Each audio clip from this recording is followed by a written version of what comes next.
அஸ்ஸலாமு அலைக்கும். Welcome to taste of Chennai. இன்றைக்கி ரொம்ப ஃபேமஸான மதுரை ஸ்பெஷல் பன் பரோட்டா நம்ம வீட்டிலே எப்படி ரொம்ப சுலபமாக செய்கிறதுன்னு பார்க்கலாம். அதுக்கு தேவையான பொருட்கள் 2 கப் அளவுக்கு மைதா மாவு எடுத்திருக்கேன். அதுக்கப்புறம் ஒரே ஒரு முட்டை, 1 டேபிள் ஸ்பூன் நெய், 1/2 கப் அளவுக்கு பால் எடுத்திருக்கேன். அதுக்கப்புறம் தேவையான அளவு எண்ணெய், அதுக்கப்புறம் 1/2 டீஸ்பூன் அளவுக்கு சால்ட், அதுக்கப்புறம் ஒரு 1/2 டீஸ்பூன் அளவுக்கு சுகர். ஃபஸ்ட்டு ஒரு மிக்சிங் பவுலில் நான் 2 கப் அளவுக்கு மைதா மாவு சேர்த்துக்கிறேன்.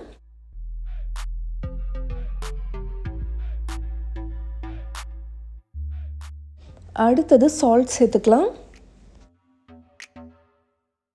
ஒரு 1/2 டீஸ்பூன் அளவுக்கு சுகர் சேர்த்துக்கோங்க. சுகர் சேர்க்குறதால பரோட்டா நல்லா உங்களுக்கு பொன்னிறமாக கிடைக்கும்.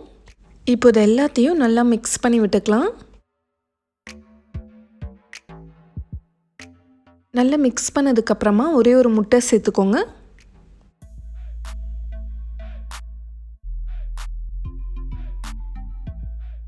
முட்டை ஆப்ஷனல் தான், உங்களுக்கு வேணான்னா சேர்க்க வேணாம். அடுத்தது ஒரே ஒரு டேபிள் ஸ்பூன் நெய் சேர்க்குறதால பரோட்டா நல்லா சாஃப்டாக வரும்.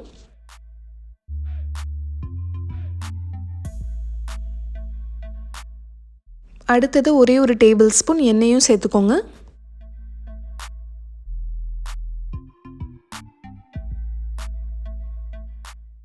அடுத்தது ஒரு 1/2 கப் அளவுக்கு பால் எடுத்து கொஞ்சம் கொஞ்சமாக சேர்த்து நல்லா பிசைஞ்சிட்டே வாங்க. பால் காய்ச்சின பாலாக இருந்தாலும் பரவாயில்ல, பாயில் பண்ணாத மில்க் இருந்தால் கூட பரவாயில்ல. இப்போ இது எல்லாத்தையும் சேர்த்து நல்லா மிக்ஸ் பண்ணிக்கலாம்.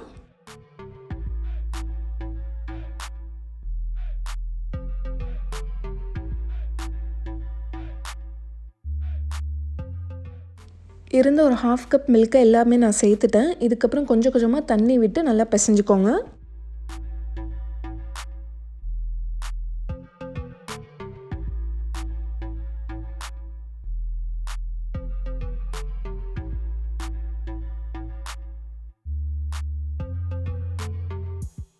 தண்ணி ஒரடியாக சேர்க்காமல் கொஞ்சம் கொஞ்சமாக தான் சேர்த்து பிசையணும்.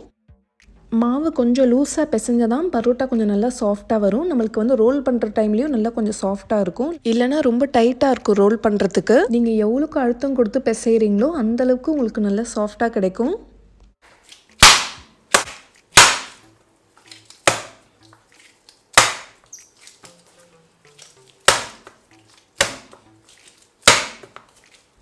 நல்லா சாஃப்டாக பிசைஞ்சதுக்கப்புறமா இப்போது இதுக்கு மேலே நல்லா கொஞ்சம் ஆயில் அப்ளை பண்ணிவிட்டு ஒரு 1 ஹவருக்கு அப்படியே நம்ம ஊற வச்சிடலாம்.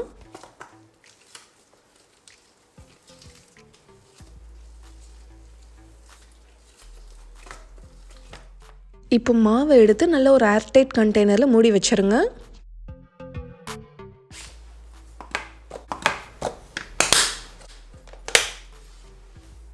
இப்போ 1 மணி நேரத்துக்கு அப்புறமா இந்த பால்ஸ் எடுத்து நல்லா சின்ன சின்ன பால்ஸாக நம்ம உருட்டிக்கலாம்.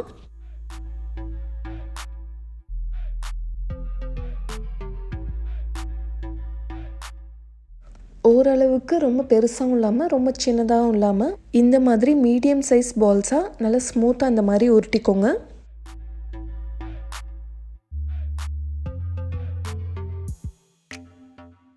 இப்போது இதுக்கு மேலே கொஞ்சமாக எண்ணெய் தடவிட்டு திரும்ப ஒரு 1 மணி நேரத்துக்கு ஊற வச்சுருங்க.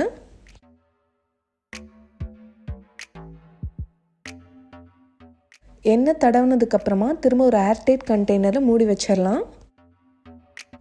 இப்போ 1 மணி நேரத்துக்கு அப்புறமா திரும்ப மாவு எடுத்து நம்ம இப்போ உருட்ட ஆரம்பிச்சிடலாம். நீங்கள் எதில் ரோல் பண்ண போகிறீங்களோ அதில் கொஞ்சமாக ஆயில் அப்ளை பண்ணிக்கோங்க. இப்போ ஒரு பால் மாவு எடுத்து நல்லா தின்னாக எவ்வளோ தூரத்துக்கு பெருசாக உருட்ட முடியுமோ அந்த அளவுக்கு நல்லா உருட்டிக்கோங்க.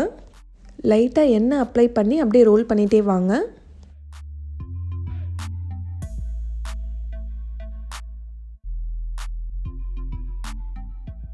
இந்த மாதிரி நல்லா பெருசாக ரோல் பண்ணதுக்கப்புறமா இதுக்கு மேலே கொஞ்சமாக ஆயில் அப்ளை பண்ணிக்கோங்க.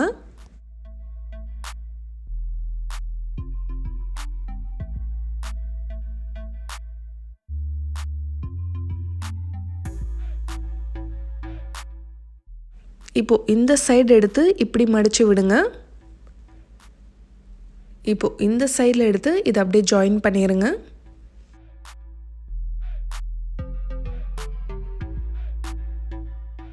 இப்போது இந்த கார்னர்லேருந்து அப்படியே சுற்றி விட்டுட்டே வரணும். நடுவில் விரல் வச்சு கூட நம்ம சுற்றிட்டே வரலாம்.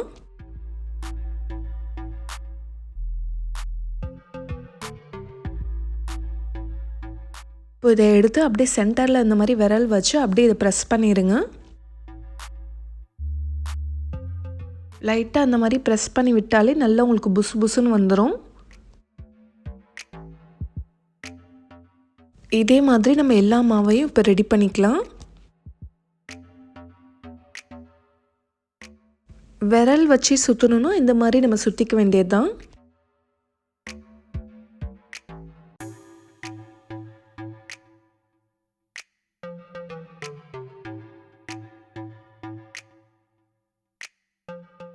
இதே மாதிரி ரோல் பண்ணி நான் எல்லா மாவையும் ரெடி பண்ணிக்கிட்டேன். இது பன் பரோட்டான்றதால கொஞ்சம் மொத்தமாக தான் இருக்கும். ஸோ ரொம்ப அழுத்தம் கொடுக்க வேணாம். இப்போ அப்படியே தவாவில் போட்டுற வேண்டியது தான். இப்போ பேனில் ஒரு டேபிள் ஸ்பூன் எண்ணெய் ஊற்றிக்கிறேன். தவா நல்லா ஹீட் ஆனதுக்கப்புறமா இப்போ நம்ம பரோட்டாவை போட்டுடலாம். பரோட்டா நல்லா கனமாக இருக்கிறதால கொஞ்சம் லோ ஃப்ளேமில் வச்சு ஃப்ரை பண்ணுங்கள். அப்போ தான் உள்ளே நல்லா வேகும். அடியில் கொஞ்சம் லைட் கோல்டன் ப்ரௌன் வந்ததுக்கப்புறமா திருப்பி போட்டுக்கலாம். திரும்ப ஒரு 5 மினிட்ஸ் அப்படியே லோ ஃப்ளேம்லேயே வச்சு வேக விடுங்க. எனக்கு நல்லா கொஞ்சம் கிறிஸ்பியாக வேணும், அதனால் நான் நல்லா கொஞ்சம் கடக்காக பண்ணி எடுத்துக்கிறேன். பரோட்டா கொஞ்சம் நல்லா மொத்தமாக இருக்கிறதால இது வேகிறதுக்கு கொஞ்சம் டைம் எடுக்கும். சைட்லலாம் சரியாக வேகாது. ஸோ இந்த மாதிரி நிற்க வச்சு கொஞ்ச நேரம் அப்படியே ஃப்ரை பண்ணுங்கள்.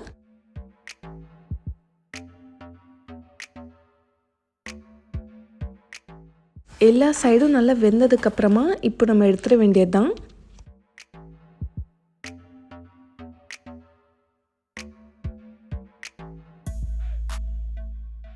லைட்டாக தட்டி விட்டுட்டு நம்ம சர்வ் பண்ண வேண்டியது தான்.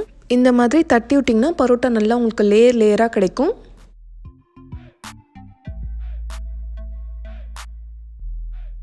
ஒரு பரோட்டாவாக செஞ்சிங்கன்னா ரொம்ப டைம் எடுக்கும். ஸோ தவாவில் கொஞ்சம் எண்ணெய் கொஞ்சம் அதிகமாக ஊற்றி எல்லா பரோட்டாவும் நான் போட்டுட்டேன். 2 கப் மாவில் எனக்கு ஒரு 6 பரோட்டா கிட்ட கிடச்சிது.